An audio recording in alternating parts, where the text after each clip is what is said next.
कि कुछ बूंदें 4 जगह गिर गई थी, जिसमें कि एक प्रयागराज है, एक हरिद्वार है, एक नासिक है और एक उज्जैन। तो जो हरिद्वार और इसी में नागा साधु जो होते हैं वो भी अपना इसी में आते हैं और सारे उसमें कुंभ 12 साल पे होता है, तो हर 12 साल पे आते हैं। से महाकुंभ कहते हैं, उसका आयोजन हो रहा है। और मैंने जहाँ तक मुझे पता है कि all over world from the 67 countries के लोग इस कुंभ में शामिल हुए हैं। ये एक बहुत बड़ी बात है। तो कुंभ का परिचय देना, कुंभ जैसे कि नाम से ही पता लगता है कि कुंभ यानी एक घड़ा, और इसकी शुरुआत हमारे प्राचीन काल में यानी बहुत बहुत आदिकाल में हुई, जब समुद्र मंथन किया गया तो उसमें से एक घड़ा निकला। ये सब आपको पता ही है। उस घड़े में से जहाँ जहाँ वो सुर और असुरों का युद्ध हुआ और वो लेके असुर घड़ा भागे, तो वहाँ जहाँ जहाँ 12 स्थानों पर उसका जल गिरा, उन सारी जगहों पर कुंभ का आयोजन किया जाता है। महाकुंभ है। पौराणिक मान्यता के अनुसार सतयुग में देवताओं और दैत्यों में अमृत की अभिलाषा से समुद्र मंथन किया गया।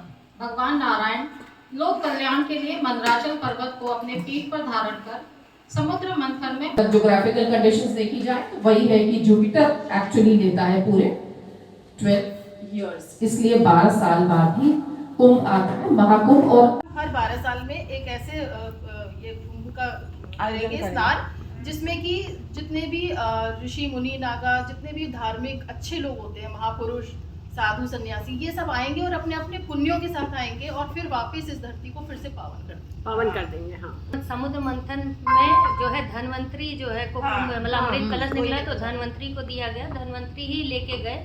उन्होंने 4 जगह इसको छुपाया, जिसमें एक हरिद्वार है, प्रयागराज। हरिद्वार में कौन पहली जगह छुपा ये याद नहीं आ रहा उनको इस समय, तो हरिद्वार, प्रयागराज, उज्जैन और सबसे लास्ट में जो है नासिक था। कहे ये बूंदे नहीं गिरी थी, कुंभ छुपाया गया था, वहाँ रखा गया था। हो सकता है। और कहे हर 12 साल पे आता है, तो जैसे आज प्रयागराज हुआ तो राक्षसों से राशि नहीं याद आ रही है, चक्र घूमेगा तो 3 साल बाद दूसरी जगह का 12 साल आ जाएगा। शायद उज्जैन का होगा या नासिक का, फिर 3 साल बाद। अर्ध कुंभ का कोई प्रचलन किसी पुराण में कहीं नहीं।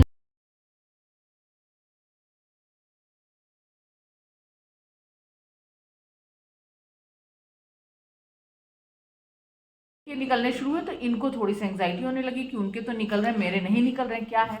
तो उन्होंने थोड़ी सी एंजाइटी में आके एक अंडे को उन्होंने फोड़ दिया। वो अंडा अविकसित था, मतलब उसका धड़ बना था लेकिन नीचे का हिस्सा नहीं बना हुआ था। तो वो जब निकले तो वो अदृश्य शक्ति उसमें से निकली और तुरंत वो आकाश में गई और उन्होंने उनको बोला कि माँ आपने जल्दी कर दी, ये गलत किया आपने। उसके बाद वो शक्ति अदृश्य हो गई, कहाँ गई वो बाद में बताते हैं।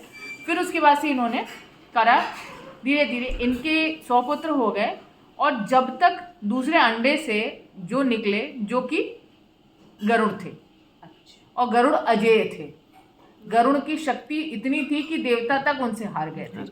तो जब तक गरुड़ निकले तब तक ये स्थिति हो गई थी कि कद्रू की ये दासी बन चुकी थी, जबकि कद्रू और विनीता दोनों बहनें थी। दोनों बहनें सब सर्प थे, ठीक है। तो उसके बाद से ये कहानी थी। तो उसमें जब ये आए, इन्होंने देखा कि मेरी माँ की स्थिति ये हो गई, तो उन्होंने बोला कि क्या करूं कि मेरी माँ की ये दासत्व खत्म हो जाए, मेरी माँ की जो दासी बनी हुई है इससे कैसे मुक्त। तो उन्होंने बोला कि आप जो है वहाँ से बैंकुंठ धाम से अमृत कलश लेके आइए। तो अमृत कलश लेके चले, वहाँ पहले इंद्र को इन्होंने हराया, फिर उसके बाद देवताओं को हराया, फिर लोग विष्णु जी के पास पहुँचे कि कैसे कैसे करके। तो एक कहानी तो वो वाली थी कि वहाँ से लेके निकले और ये ऐसे ऐसे कलश लेके निकले।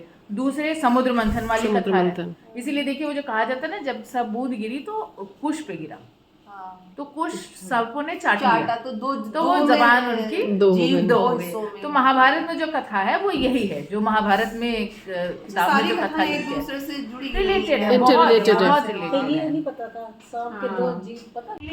कहते 3 बजे तुम बैठना, मेडिटेशन करना, पूरे मन में कुछ नहीं, अकेले किसी के साथ नहीं। तो कह रहे थे वो क्या होता है कि जैसे स्टार्स है ना, वो लगता है कि गिरते हैं समंदर में, तो कहते हैं वैसे वो आ स्टार्स होते, वो स्टार्स नहीं होते, वो जो आत्माएं होती हैं पुरानी, जो पूर्वज वाली, वो आती हैं, जो मतलब गुरु होते हैं। तो पहले कुंभ में पहले भगवान मतलब देवता लोग स्नान करते हैं, फिर नागा लोग स्नान करते हैं, फिर शंकराचार्य ने ही किया था। जब मंदिर टूटने लगा तो उस समय उन्होंने 4 मठों का निर्माण किया था। उसमें उन्होंने अपने लड़ने के लिए, जैसे पहले सिपाही जो तैयार किए जाते थे, ये नागा साधु होते थे। अभी भी सनातन की रक्षा ये लोग करने वाले लोग माने जाते हैं। जैसे जब भी पुराने लोगों को, राजा महाराजाओं को जब भी जरूरत पड़ती थी, तो ये नागा साधु अपना कर्म करके, अपना पूजा पाठ करके ये लड़ाई भी करते थे। तो ये जो गुरु थे शंकराचार्य जी, इन्होंने मठों का निर्माण किया, वहां से ये नागा साधु तैयार किए गए, जो हमारे देश का रक्षा, सनातन धर्म इन्होंने ही किया। शिव मंदिर की रक्षा हाँ, विशेष जो ये राख मलते हैं ना, देखा आपने शरीर पे राख ये मलते हैं, शमशान ये शमशान घाट की राख मलते लगाते हैं कि इनको गर्मी ठंडी का ये एहसास न हो, और ये एक शमशान घाट का राख मलते हैं। और ये नहीं नागा करते हैं, और ये लोग अपनी अंत्येष्टि खुद ही करके तब आगे तब नागा बनते हैं। ही इनकी शुरुआत है। हाँ, इनकी शुरुआत है। ये अपना शरीर एक तरीके से त्याग देते हैं, फिर इनकी शुरुआत है। अच्छा एक चीज अघोरी भी, और ये अघोरी नहीं, ये लोग भी। मालूम है कि जापान में जो वॉरियर्स होते हैं उनको समुराई कहा जाता है, या ग्रीक में जो होते हैं उनको सब ये बोला जाता है। लेकिन हमारी जो ये जनरेशन को ये नहीं मालूम कि हिंदू धर्म के जो वॉरियर है उनको क्या बोला जाता है। नागा जो है हमारे हिंदू धर्म के वॉरियर्स हैं। इनको शंकराचार्य ने धर्म की रक्षा के लिए ये बनाया गया था। बताते हैं कि जब अहमद शाह अब्दाली ने गोकुल पे आक्रमण किया था मंदिरों को लूटने के लिए, तो बाई चांस उस वक्त नागा बाबास का वहाँ पर सम्मेलन चल रहा था। तो नागा बाबास उसको नहीं मालूम था, नागा बाबास ने उनको उन लोगों की उस वक्त इतनी खातिरदारी करी, मार पिटाई करी कि वो डर के भाग गए। आज जो गोकुल बचा हुआ है केवल नागा बाबा की वजह से बचा। मैंने ये पढ़ा और नागा बाबा जो है, हाँ मुगलों का अंत नागा बाबा ने। हाँ, और जो नागा बाबा है हम इनको देखते हैं कि ये अपने सर पे वो सब लगाए हैं, कुंडल पहना है, हाथ में ये सब पहना है। तो ये क्या होता है कि जो शाही स्नान के पहले ये पूरी उस रात्रि, पहली रात्रि में पूरा अपने आप को श्रृंगार करते हैं। जैसे एक स्त्री जब शादी के लिए जाती है तो वो पूरे 16 श्रृंगार करती है, तो उसी तरीके से ये भी इनके 17 श्रृंगार होते हैं। टोटल 17 और 21, 17 या 21, लेकिन 17 होते हैं जिसमें या फिर 21 हाँ श्रृंगार करते हैं। तो उसका ये कारण है कि ये पूरा श्रृंगार करके अपने मस्तिष्क को, अपने दिमाग को पूरा तपस से पूरा उसको पा लेते हैं, और गंगा से मिलन के लिए, उसकी यूनियन के लिए ये वहाँ जाते हैं। और जहाँ भी यूनियन होता है, जहाँ भी ये योग है, वहाँ पर उत्सव है। जैसे शिव का शक्ति से मिलन है, और हिंदू विवाह में पुरुष का स्त्री के साथ, मस्कुलाइन एनर्जी का फेमिनिन एनर्जी के साथ मिलन है। और जहाँ जहाँ मिलन है वहाँ योग है, जहाँ पर वहाँ पर उत्सव है। तो कुंभ भी एक ऐसी ही जगह है जहाँ पर इन सबका मिलन होता है और वो उत्सव होता है। कुंभ में जो शिविर, अखाड़े का जो शिविर होता है, उसमें प्रवेश करते ही सबसे पहले जो मुलाकात होती है वो कोतवाल से होती है। उनके कोतवाल होते हैं और इनके हाथ में चांदी चढ़ी लाठी होती है, और इन्हें छड़ीदार भी कहते हैं। और शिविर की सुरक्षा के साथ ही अखाड़े में जो अनुशासन होता है, जो डिसिप्लिन होता है, वो बहुत जबरदस्त होता है ऑब्वियसली। तो उसको ये जो कोतवाल होते हैं ये गोला लाठी की सजा देते हैं कि जिसने भी जो भी इसका अनुशासन तोड़ता है तो उससे उसको मतलब पिटाई होती है। 4 जगह पे बनते हैं, जहाँ जहाँ कुंभ होते हैं, चारों जगह पे नागा जो बनाए जाते हैं, सबके नाम अलग अलग, उनको दीक्षा दी जाती है तो सबके नाम अलग अलग दिए जाते हैं। जो हरिद्वार में बनते हैं उनको बर्फानी नागा बोलते हैं, जो प्रयागराज में बनते हैं उनको ओनली नागा, मतलब सिर्फ नागा, और जो उज्जैन में बनते हैं उनको खूनी नागा, और जो नासिक में बनते हैं वो खिचड़िया नागा कहलाते हैं। Very good. का जो है इन्होंने बचाया था। There was no king। अगर हिस्ट्री में हम जाते हैं तो हमें उस राजा का शायद नाम भी नहीं पता लगा। हाँ नहीं, मैंने भी कोई पर्टिकुलर राजा का शब्द नहीं, मतलब राजा का नाम नहीं देखा है, लेकिन राजाओं और नागाओं के बीच मतलब ये राजा उस टाइम के जो भी थे रूलर, सबदार वगैरह प्रथा थी, जो अपने जमींदार होते थे, सबदारी इनको थोड़ा सा स्टेट मिला होता था, वो लोग ही जो मुखिया होते थे वही मान। हाँ तो हो सकता है, क्योंकि मैंने काफी वीडियोस देखे तो मुझे ये क्लिक किया कि क्यों इनको पहले स्नान का दिया जाता है, तो मैं ये खोज रही थी। तो उसमें ये लिखा था कि उस टाइम पे जो भी रहते होंगे, सरदार रहते होंगे, जो भी मुखिया उन जगहों के थे, उन्होंने ये ऑफर दिया था उस चीज का इनको कि आपको हम सबसे पहला ये वो करेंगे। लॉजिकल रीजन यही होगा शायद कि क्योंकि वो तो एक ये भी था कि they used to go and test the waters of the river, that whether it is safe for rest of the lot to come and take a dip.